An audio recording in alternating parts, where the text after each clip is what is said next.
You have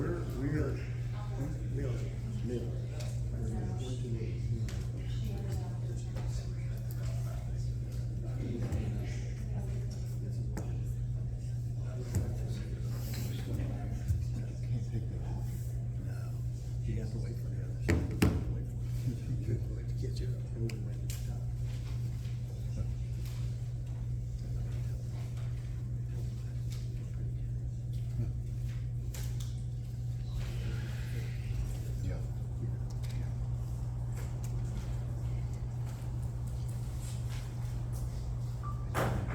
Good evening, ladies and gentlemen. Welcome to the CMCSS study session.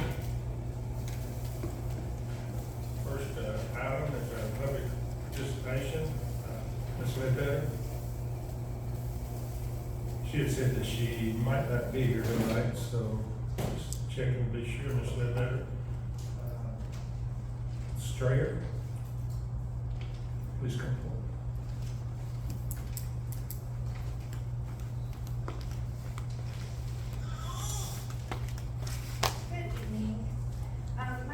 Strayer, and on April 23rd, I sent an email to everyone on the board, kind of regarding our family's experience with CMCSS and our decision to withdraw our students from the district.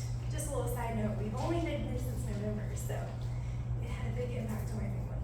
So the only response I received was a very generic response from Ms. Berry, and I couldn't help but feel what many other parents are saying in regards to this district. There is a great disconnect with the lack of communication, lack of transparency, and lack of parental involvement when it comes to decisions made for this district.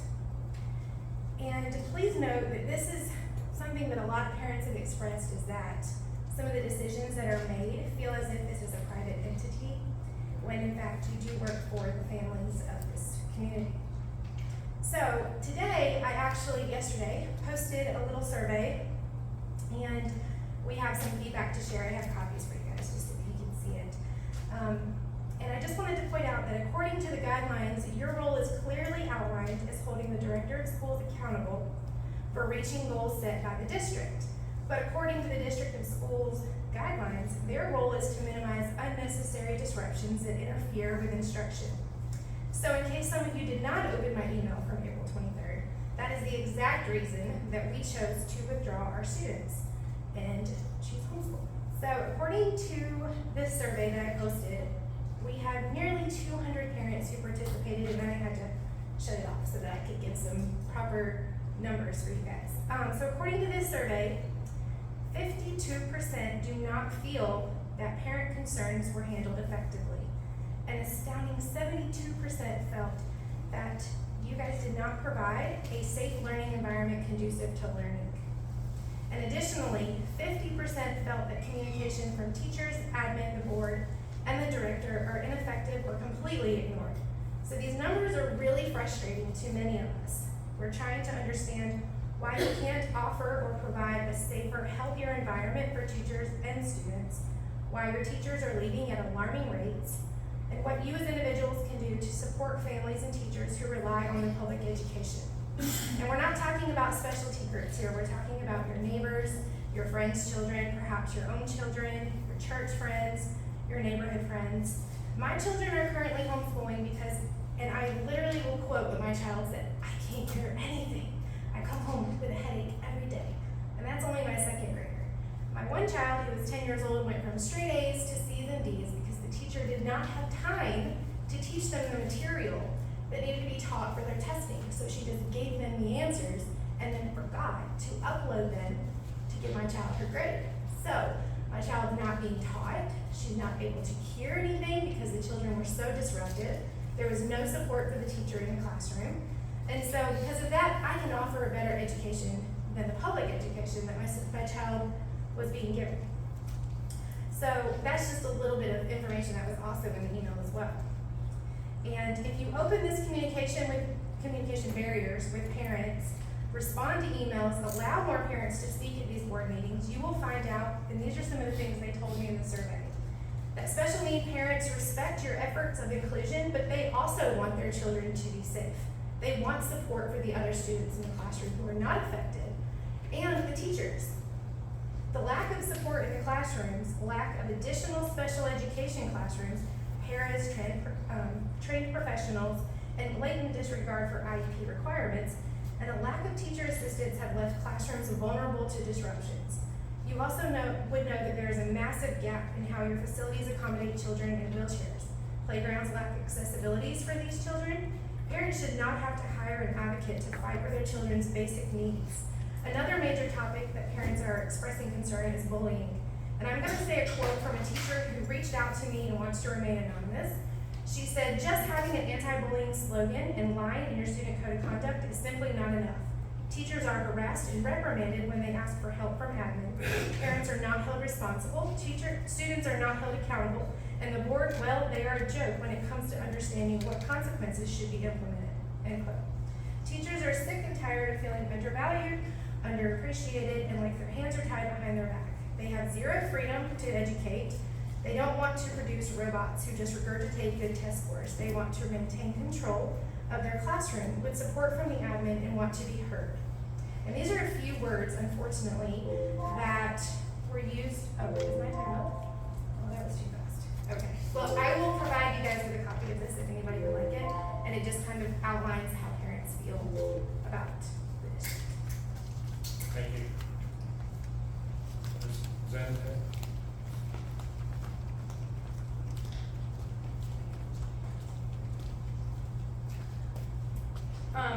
I know this has been a long year.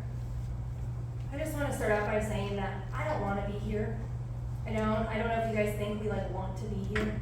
It's not fun. It's actually very disheartening every time I have to get up here and still beg for someone to help my kid because he's still not in school. Dr. Huff was told to reach out to us 2 months ago. We still have yet to hear anything. And I'm going to tell you why that is your fault and her fault. Because every child deserves a solution to their problem, and we have been waiting since August. Over the past year, I've heard over and over this board and countless parents and community members a consistent narrative.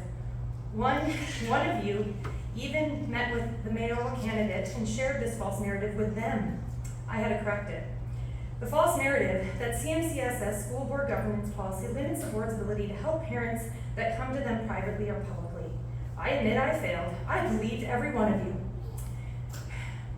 I may not be an attorney, but I sure as heck read every page of this policy. I took my time and I read it and I studied it and I looked things up and I consulted attorneys when you guys have one for free. Well, we pay for it, not you. The board, you do have all the control, every ounce of it. You're just choosing not to use it. According to your governance policy, you have the power. You could go to EL-2, executive limitations is EL. That means you set the limitations on the director of schools. You, every one of you board members, which means you are in charge if you're setting the limitations. Your job is to ensure she is adhering to all these limitations, and if not, rectify immediately. That means when you find out, you fix it. Number 2 says the directors of schools will assure that all staff interactions with parents and community build mutual respect, involvement, and support.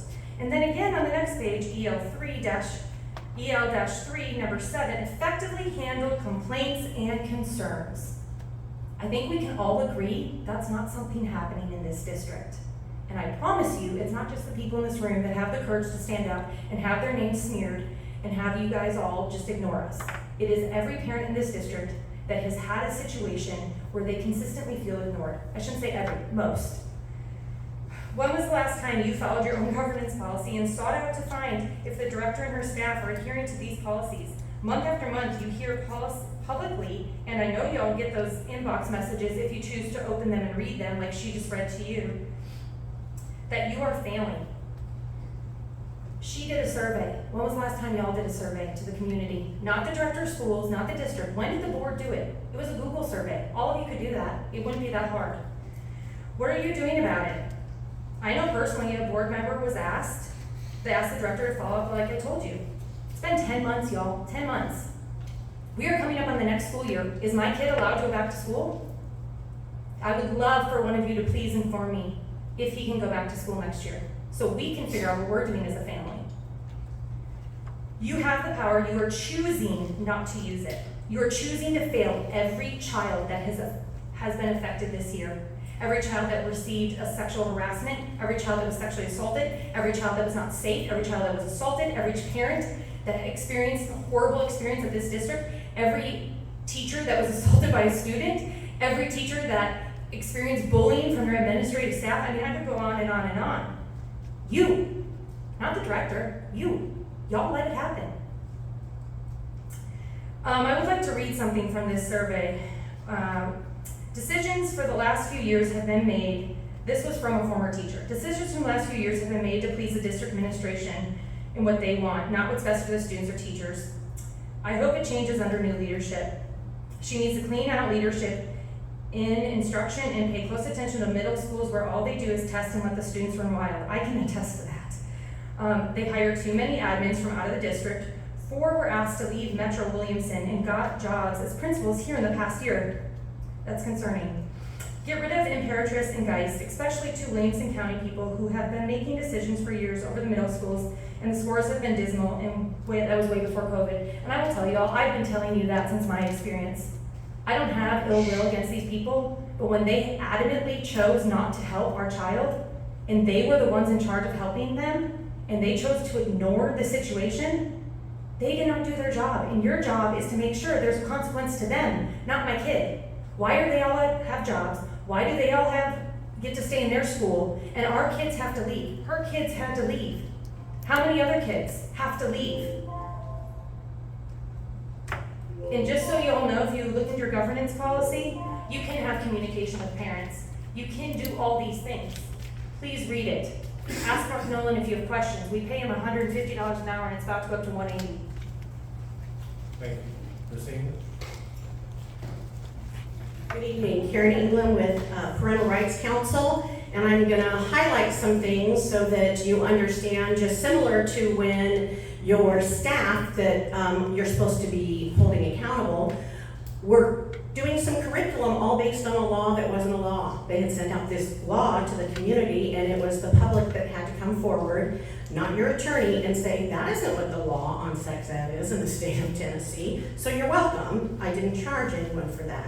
I'm going to first read from the Tennessee School Boards Association so that you understand your job description. Because what I'm hearing, and every candidate that's running for school board is really frustrating me. They keep saying we need a new governance policy. I keep asking them, what's wrong in the governance policy? Well, the board doesn't have any authority. So I'm gonna let y'all know the kind of authority you have. First, from the mission statement.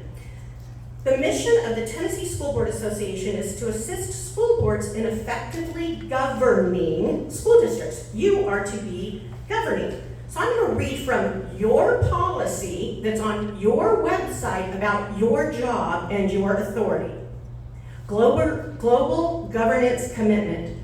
The board, supporting the work of staff, the welfare of students, the interests of community, holds itself accountable to the citizens of Clarksville, Montgomery County by ensuring that all action it takes is consistent with the board's policies and beliefs. A little bit on your, that includes things like, very specifically, this is governing policy 2. The board, this is your policy, the board, not the director of schools or staff, will be responsible for excellence in governing. The board will hold itself accountable for governing in excellence. The board will direct, control, and inspire the district through the careful establishment of written policies reflecting the board's values and perspectives. That's why the people sent you here. The job of the board, your governance policy, GP3, the job of the board is to represent the citizens and taxpayers, not the administration, not the teachers union. Sorry, that was my added. The job of the board is to represent the citizens and taxpayers and lead the district by determining and demanding, your words, appropriate and excellent organizational performance. To distinguish the board's own unique job from jobs of the director of schools, The board will concentrate its efforts on, and then you list all sorts of things. You're going to ensure input from students, parents, staff, and the community. You're going to develop written governing policies which at the broadest levels do these things.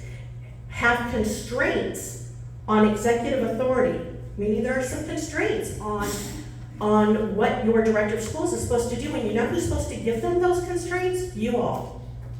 I'm going to quickly breeze through a bunch of this. I had a lot more, and I thought in my 5 minutes I'd be able to share a little bit more. But a couple of things that I found out as I was going through this. It talks about when you're monitoring them, it means that you need to have data, and you need to have an executive policy. And your own policy says that END's policies will be presented to the board in a summary report in June. Executive limitations will be presented to the board every month. So giving you a heads up, I will be filing a FOIA to find all of those that have been, I know you guys are really big on the rules here. I want to know what's going on and what has been presented every month.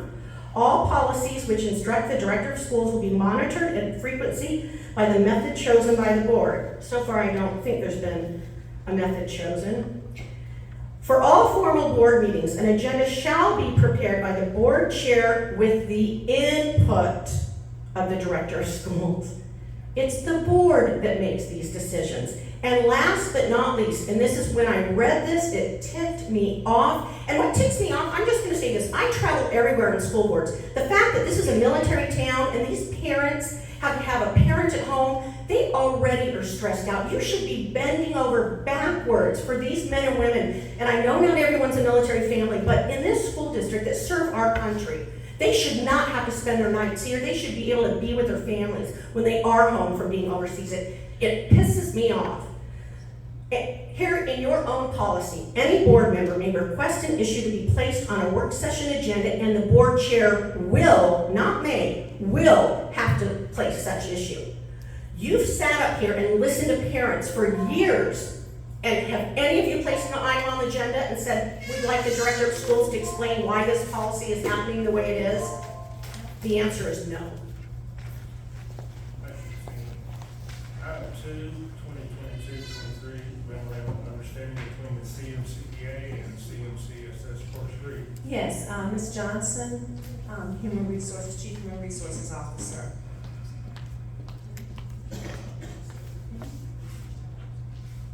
Good evening, Dr. Huff. Good evening, board members. You will see that we do have the MOU that we are proposing for the next school year.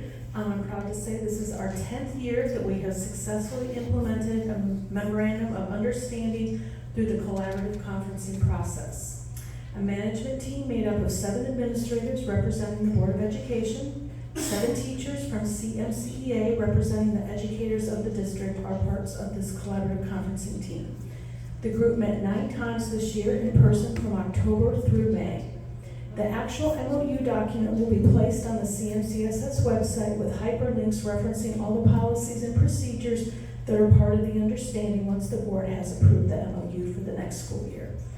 There were 2 policies that had very slight changes this year. We did amend the personal leave policy, and that does allow our teachers to purchase additional personal leave. And the amendment that we made allowed total years of service to go towards the eligibility. So as an example, if an employee were to come with us for 3 years and then left and then came back, we would use those 3 prior years. So that was an addition to the policy. And then we did make a small revision to our employee dress code in regards to headwear. Other things that are changed is our teacher salary schedule. As you know, there's a 2% COLA and a step, which is included, of course, pending budget approval. And then there were some changes to the extracurricular supplements. We did add a senior high e-sport sponsor to the virtual school. And then we did move our JROTC Raider and JROTC Rifle supplements to a higher compensation level for that group of employees. Any questions for Ms. Johnson? Thank you. Item 3, school board attorney fees, letter of understanding. Yes, I sent you all a copy of the letter. In reviewing this, our letter of understanding with the firm and the board had not been updated since 2018. Judge O'Leary was here, so providing you with an updated outline of the scope of work that we do, really mostly myself and sometimes Mr. Goodson. And so that's basically the basis of the letter, outline what we do and the fees that we charge. Thank you, Mr. Miller. Item 4, summer intervention program. Yes, Dr. Sikarsky, our Director of Accountability, will present this item, Summer Intervention Program.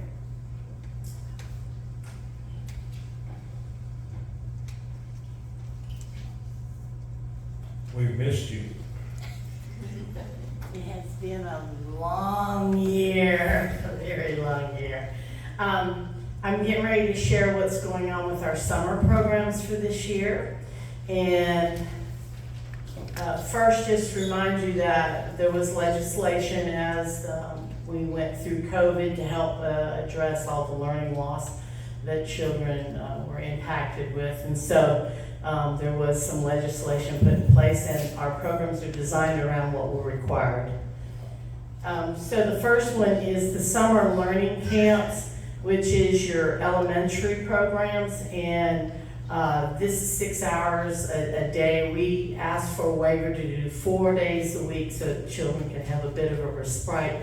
And then the students will have, I've put up here the schedule so you can see what it looks like. They're required by law to have an hour of reading, an hour of math. We have something called STEM that's woven throughout it. And then physical activity or play, and then any special intervention that they may need that we're addressing while they're in the summer. Then we have the switch over to middle school programs that are going on, and again, these are rising to the next grade. So I was in 5th, I'm rising to the 6th grade. These are going to be also, we have a waiver here for 4 days a week. It's an all-day program, math, ELA, intervention, and physical activity with activities around science interwoven. We have summer learning camp woven in. So when you read the law, you'll see it says that the children have to participate in string. We interwove it throughout the day. And then, so that was 21 and 22 is where the legislation is set up. After that, so summer of 23 moving forward, it will look a little bit different on the legislation side. And so it will be for children entering 4th through 8th grade. All the programs do include students with disability, EL, etc. For it. And moving forward, it will be reading and math will be the greatest emphasis in the summer program. This is just to let you know that the state requires a pre and post test. They identify the test. The district doesn't select it. So the students in the first 3 days of the program take the pre-test, and at the end of the program will take the post-test. The state will analyze the data and provide a report like they did last year. We do provide breakfast and lunch and a snack and transportation for all the programs. We also have other things going on beyond just the academics. So one of the activities that's going on is there is an Imagine Learning summer camp, and the opportunities for the students is that they can actually earn rewards. It was very popular last year, it's been very popular this year. And for students who don't have access to technology at home, we actually have an alternate site where they can go with a schedule, and they can reach out to learning centers to participate in that program as well. Our high school summer programs, and so this is about helping children get on track and remain on track with their cohorts, credit recovery, any skill deficit that would make it difficult for them transitioning to the next content. I was in Algebra 1, I need geometry. Those kinds of things are going on. We also provide breakfast and lunch and transportation for these programs as well. We also have some academy summer camps. These are summer camps to develop interest in the college and career academies that the district runs. Several of them have been going on right now, and some have finished, but we have the engineer camp at Kenwood, veterinarian camp at Montgomery Central, the computer information technology at Northeast High, the Health Science Academy at Northwest, and the Media Arts Technology camp at Rossview.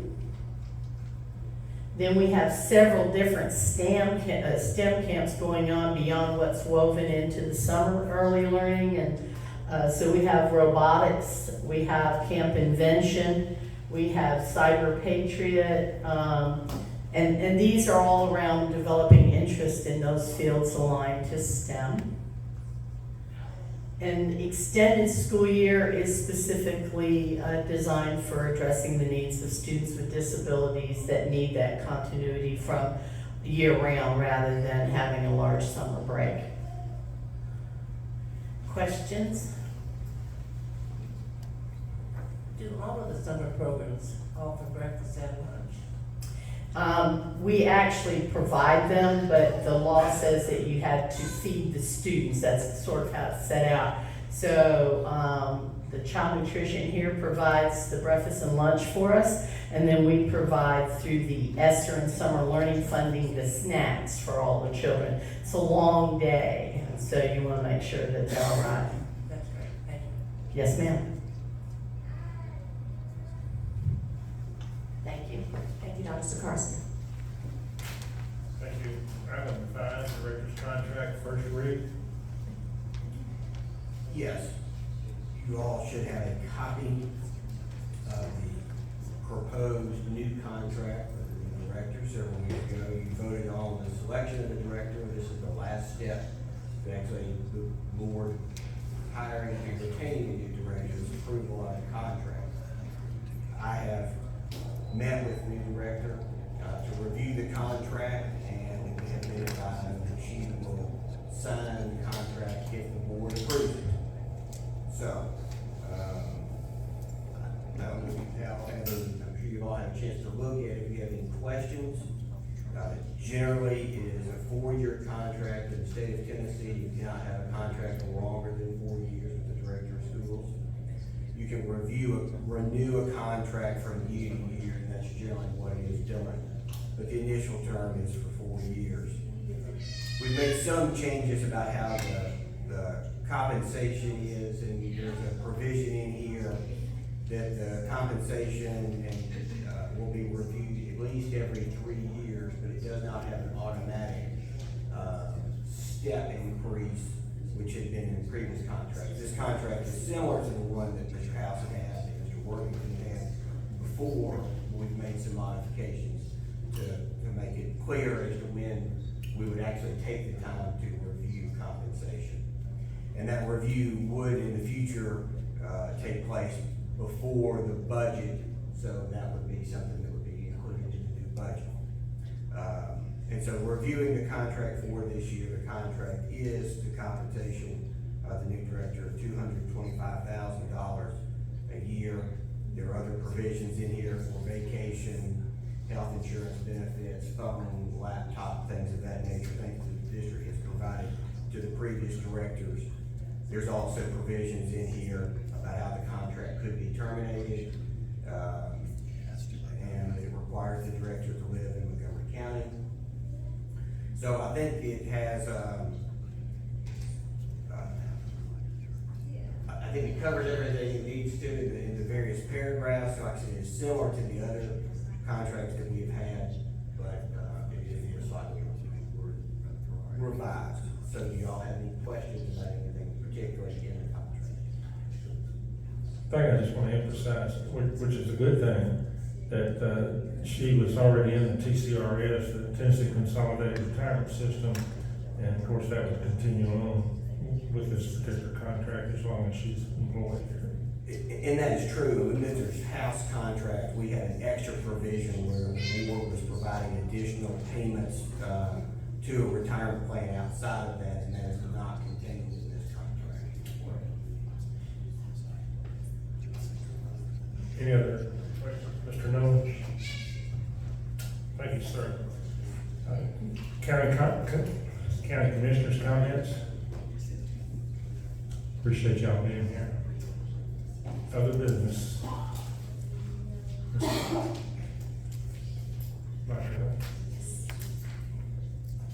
Well, Board, we're very excited to announce that with our graduations a few weeks ago, we had a total of 2,252 students that graduated from CMCSS. So very proud of those students and thank you for your participation. Also, on June 15th, the Accelerating Tennessee 2022 Bus Tour with Commissioner Penny Schwinn will be visiting CMCSS. The tour will focus on summer programming and highlighting best practices, and the visit will take place at Rossview High School. So we're so excited to have Commissioner Schwinn here as well as members from her staff. In front of you are copies of the American Classical Academy Montgomery and Oxton Academy Charter High Schools amended applications for your review. According to the law, the district has a total of 60 days to review the amended applications, which includes the review of the Charter Review Committee and the board review and final decision. The Charter Review Committee will have a recommendation to you in early July. That concludes my comments. Thank you. What was the date on Commissioner Schwinn? June 15th. Any comments from board members?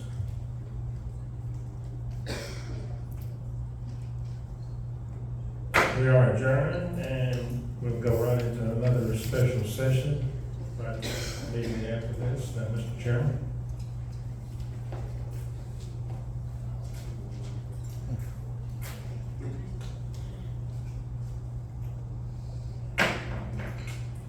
Good evening, and welcome to our special session. We're gonna go ahead and, look at the approval of the director's contract. We accept the contract. We have a motion to accept the contract. Second by Mr. Patterson. We'll open up for discussion. I'd like to thank Mr. Griffin, Mr. Garland, and yourself for the participation, the way y'all did it. I appreciate what y'all done. I know y'all taking time to look at this as well as Mr. Nolan. Thank you. Well, any further discussion? There being none, we'll move to a vote. All in favor of accepting the contract as written, please signify by raising your hand. And the motion passes 7-0.